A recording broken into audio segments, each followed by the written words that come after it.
بسم الله الرحمن الرحيم. الحمد لله الذي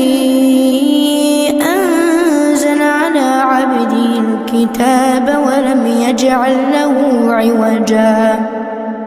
قيما لينذر بأسا شديدا من لدنه ويبشر المؤمنين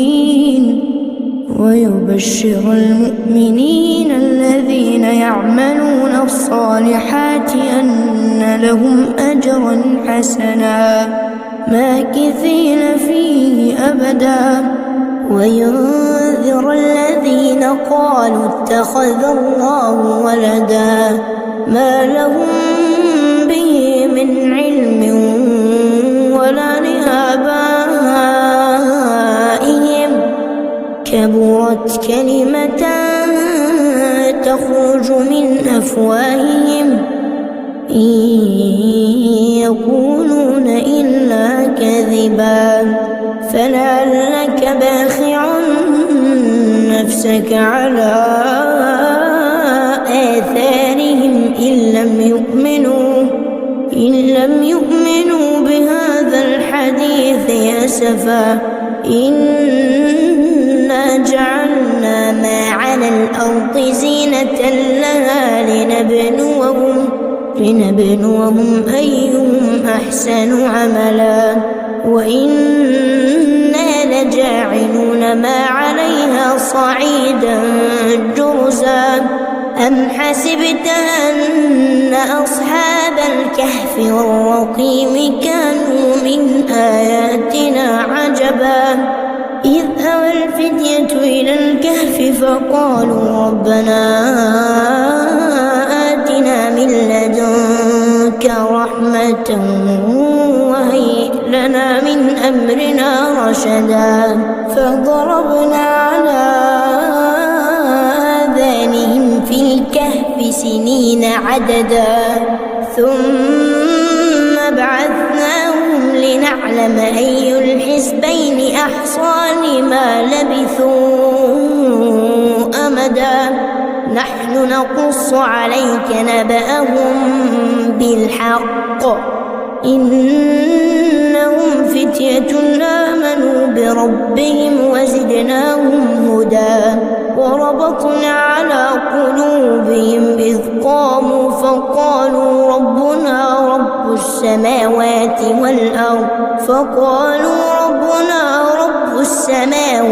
والأرض لن ندعو من دونه إلها لقد قلنا إذا شططا هؤلاء قوم اتخذوا من دونه آلهة لولا يأتون عليهم بسلطان بين فمن أظلم ممن افترى على الله كذبا وإذ اعتزلتموهم وما يعبدون إلا الله فأووا إلى الكهف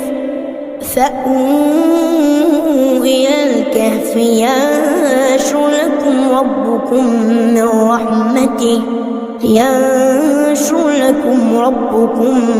من رحمته ويهيئ لكم من أمركم مرفقا وترى الشمس إذا طلعت تزاور عن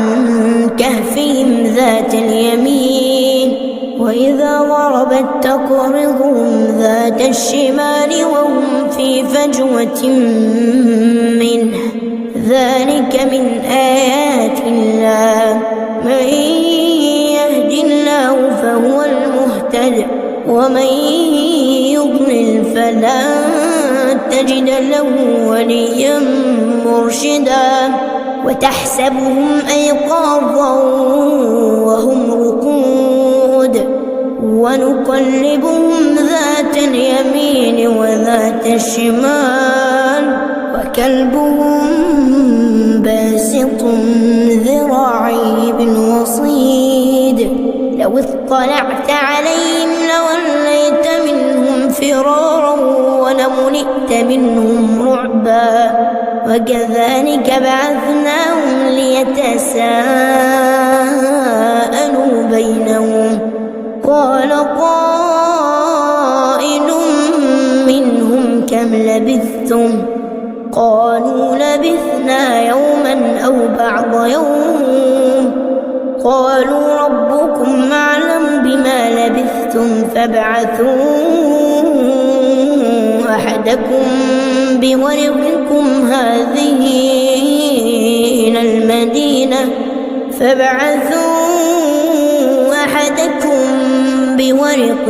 هذه إلى المدينة فلينظر أيها أزكى طعاما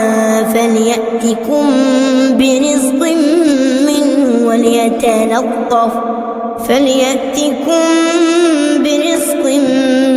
منه وليتلطف ولا يشعرن بكم أحدا إنهم إن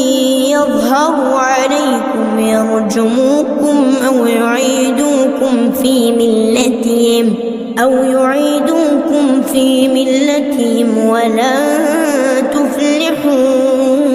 إذا أبدا وكذلك أعثرنا عليهم ليعلموا أن وعد الله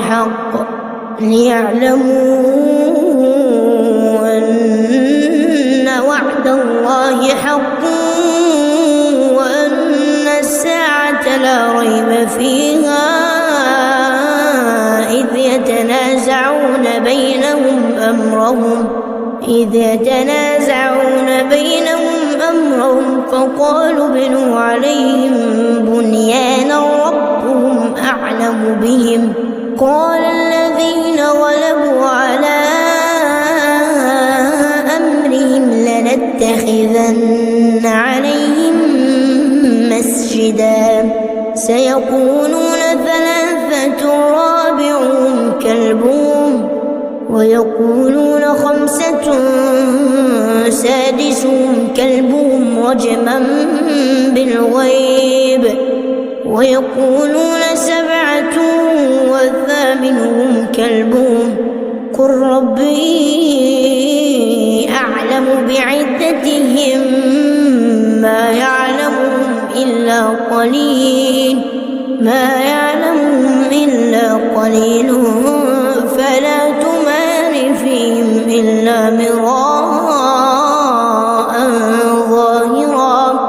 فلا تمار فيهم إلا مراء ظاهرا ولا تستفت فيهم منهم أحدا ولا تقولن لشيء إني فاعل ذلك غدا إلا أن يشاء الله واذكر ربك إذا نسيت وقل عسى أن يهديني ربي لأقرب من هذا رشدا ولبثوا في كهفهم 300 سنين وازدادوا 9 قل الله أعلم بما لبثوا له غيب السماوات والأرض أبصر به وأسمع ما لهم من دونه من ولي ولا يشرك في حكمه أحدا واتل ما أوحي إليك من كتاب ربك لا مبدل لكلماته ولا تجد من دونه ملتحدا واصبر نفسك مع الذين يدعون ربهم بالغداة والعشي يريدون وجهه ولا تعد عيناك عنهم تريد زينة الحياة الدنيا ولا تطع من أغفلنا قلبه عن ذكرنا واتبع واتبع هواه وكان أمره فرطا. وقل الحق من ربكم فمن شاء فليؤمن ومن شاء فليكفر. إنا أعتدنا للظالمين نارا أحاط بهم سرادقها وإن يستغيثوا يغاثوا بماء كالمهل يشوي الوجوه بئس الشراب وساءت مرتفقا. إن الذين آمنوا وعملوا الصالحات إنا لا نضيع أجر من أحسن عملا. أولئك لهم جنات عدن تجري من تحتهم الأنهار يحلون فيها من أساور من ذهب ويلبسون ثيابا خضرا من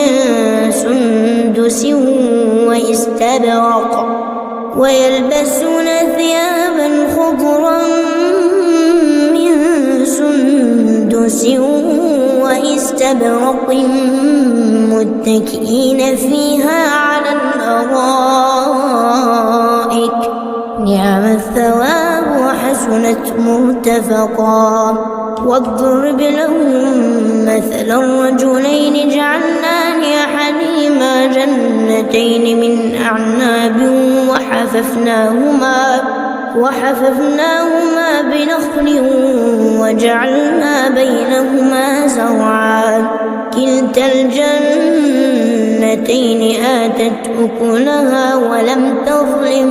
منه شيئا وفجرنا خلالهما نهرا. وكان له ثمر فقال لصاحبه وهو يحاوره أنا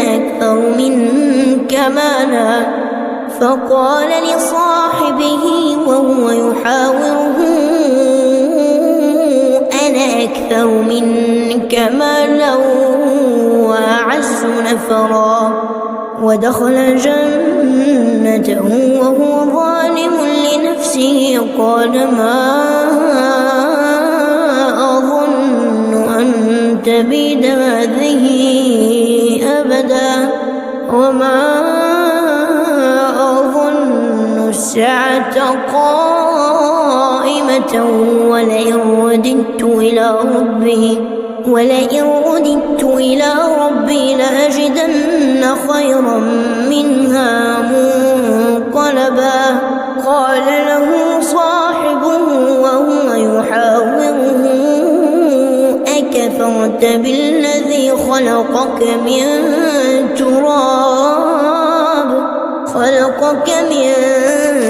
تراب ثم من نطفة ثم سواك رجلا لكن هو الله ربي ولا أشرك بربي أحدا. ولولا إذ دخلت جنتك قلت ما شاء الله لا قوة إلا بالله إن ترني أنا أقل منك مالا وولدا فعسى ربي أن يؤتيني خيرا من جنتك ويرسل عليها حسبانا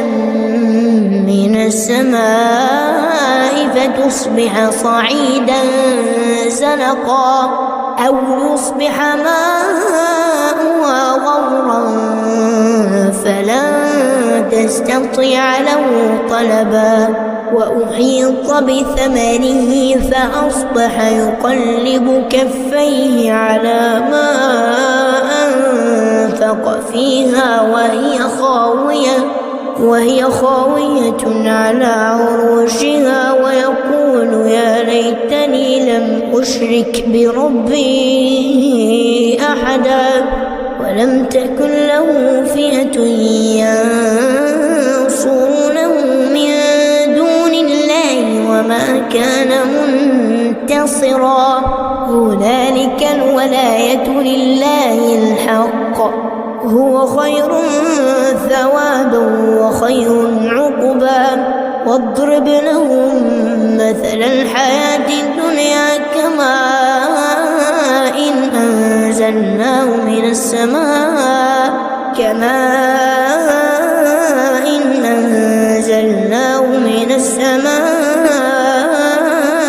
فاختلط به نبات الأرض فأصبح هشيما تذروه الرياح وكان الله على كل شيء مقتدرا المال والبنون زينة الحياة الدنيا والباقيات الصالحات خير عند ربك ثوابا وخير أملا ويوم نسير الجبال وترى الأرض بارزة وحشرناهم فلم نغادر منهم أحدا وعرضوا على ربك صفا لقد جئتمونا كما خلقناكم أول مرة بل زعمتم أن لن نجعل لكم موعدا ووضع الكتاب فترى المجرمين مشفقين مما فيه ويقولون يا ويلتنا ما لهذا الكتاب لا يغادر صغيرة ولا كبيرة إلا أحصاها ووجدوا ما عملوا حاضرا ولا يظلم ربك أحدا وإذ قلنا للملائكة اسجدوا لآدم فسجدوا إلا إبليس كان من الجن ففسق عن أمر ربه أفتتخذونه وذريته أولياء من دوني وهم لكم عدو بئس للظالمين بدلا ما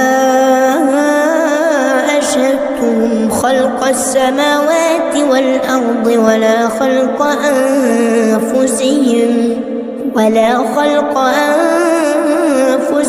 وما كنت متخذ المضلين عضدا ويوم يقول نادوا شركائي الذين زعمتم فدعوهم فلم يستجيبوا لهم وجعلنا بينهم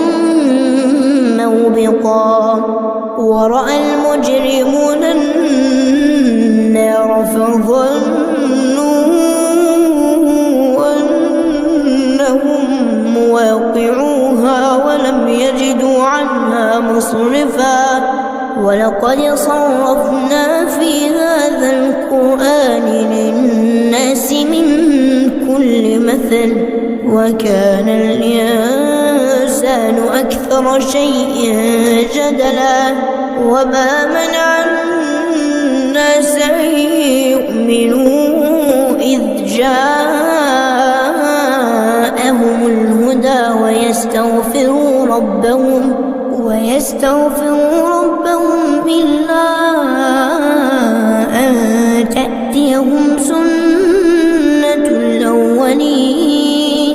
إلا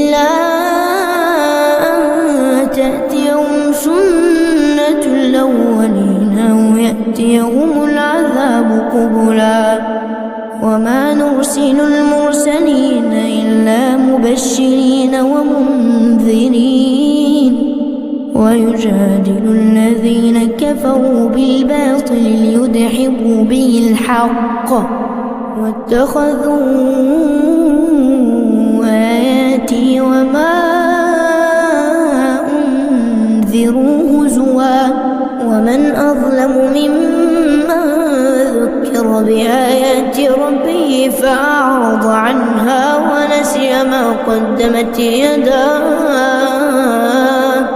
إنا جعلنا على قلوبهم أكنة أن يفقهوه وفي آذانهم وقرا وإن تدعوهم إلى الهدى فلن يهتدوا إذا أبدا وربك الغفور ذو الرحمة لو يؤاخذهم بما كسبوا لعجل لهم العذاب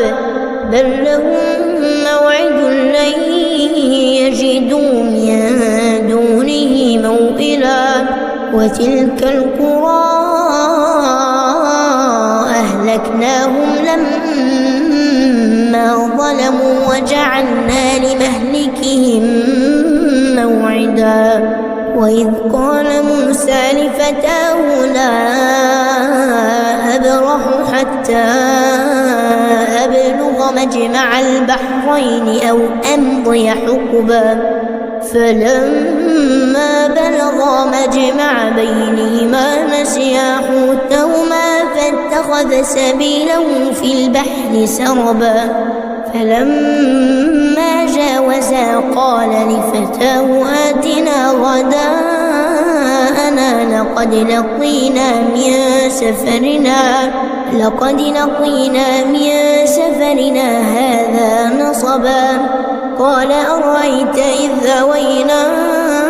إلى الصخرة فإني نسيت الحوت وما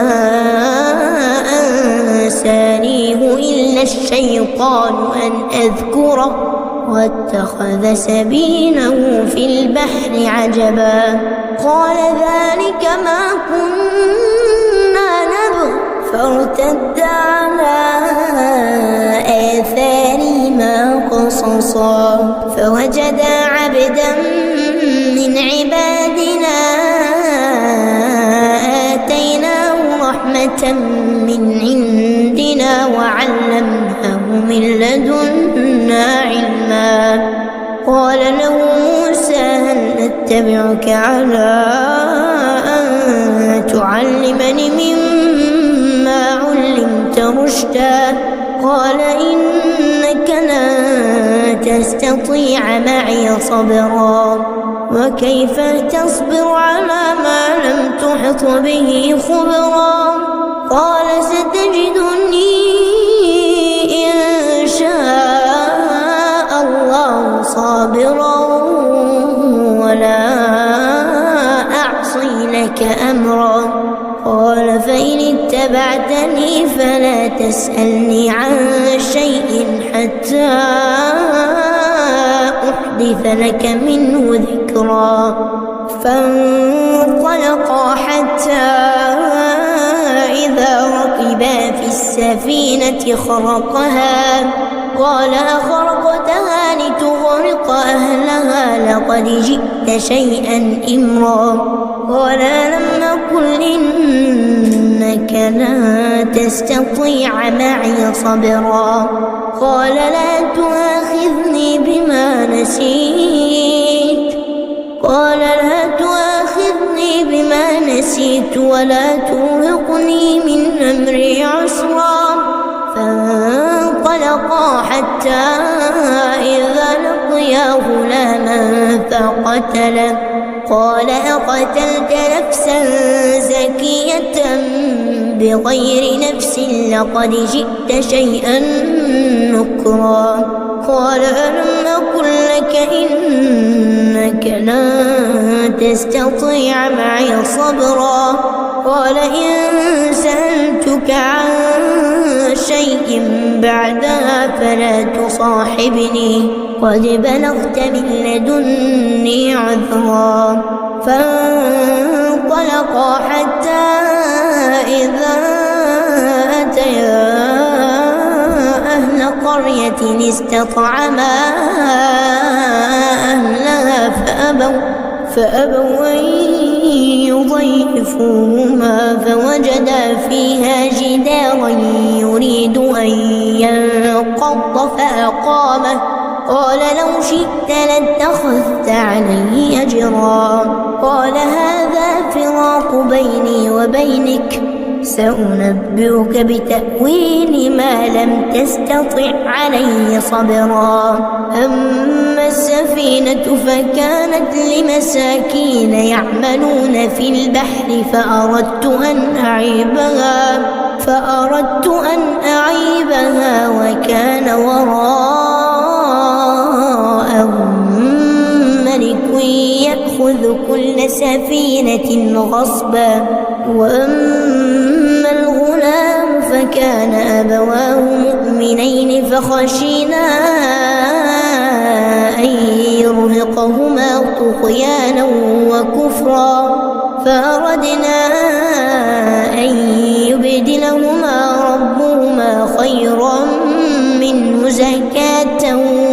وأقرب رحما وأما الجدار فكان لغلامين يتيمين في المدينة وكان تحته كنز لهما وكان أبوهما صالحا فأراد ربك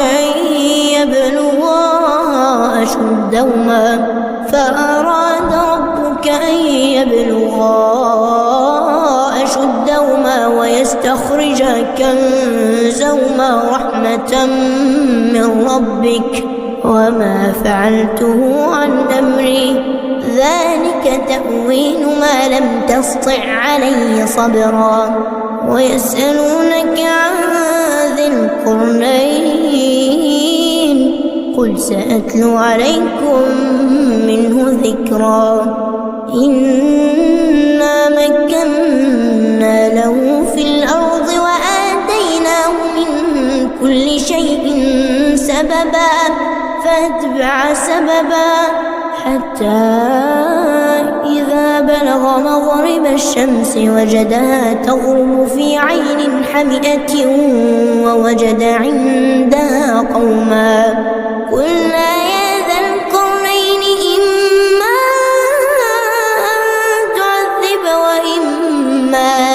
أن تتخذ فيهم حسنا قال أما من ظلم فسوف نعذبه ثم يرد إلى ربه فيعذبه عذابا نكرا وأما من آمن وعمل صالحا فله جزاء الحسنى وسنقول له من أمرنا يسرا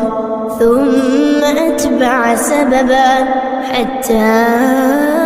إذا بلغ مطلع الشمس وجدها تطلع على قوم لم نجعل لهم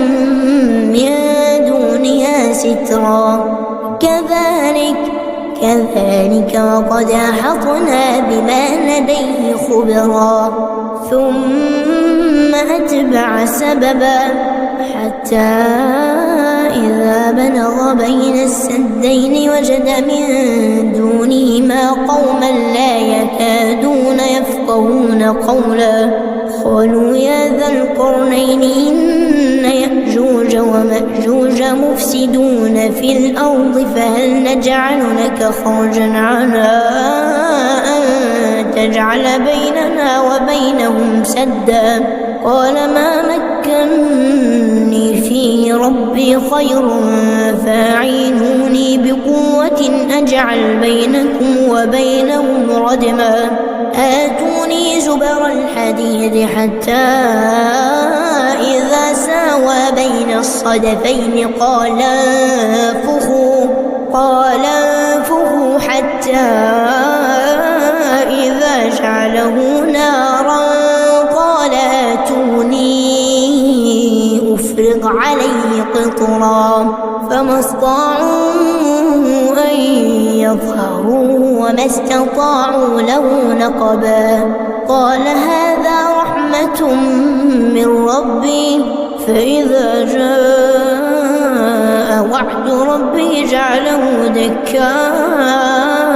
وكان وعد ربي حقا وتركنا بعضهم يومئذ يموج في بعض ونفخ في الصور فجمعناهم جمعا وعرضنا جهنم يومئذ للكافرين عرضا الذين كانت أعينهم في غطاء عن ذكري وكانوا لا يستطيعون سمعا أفحسب الذين كفروا أن يتخذوا عبادي من دوني أولياء إنا أعتدنا جهنم للكافرين نزلا قل هل ننبئكم بالأخسرين أعمالا الذين ضل سعيهم في الحياة الدنيا وهم يحسبون أنهم يحسنون صنعا أولئك الذين كفروا بآيات ربهم ولقائه فحبطت أعمالهم فلا نقيم لهم يوم القيامة وزنا ذلك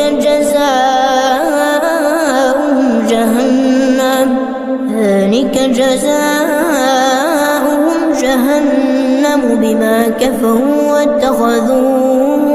آياتي ورسلي هزوا إن الذين آمنوا وعملوا الصالحات كانت لهم جنات الفردوس نزلا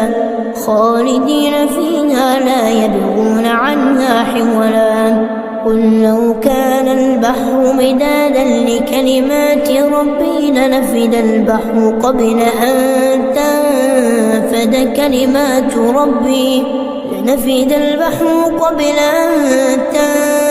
كلمات ربي ولو جئنا بمثله مددا قل إنما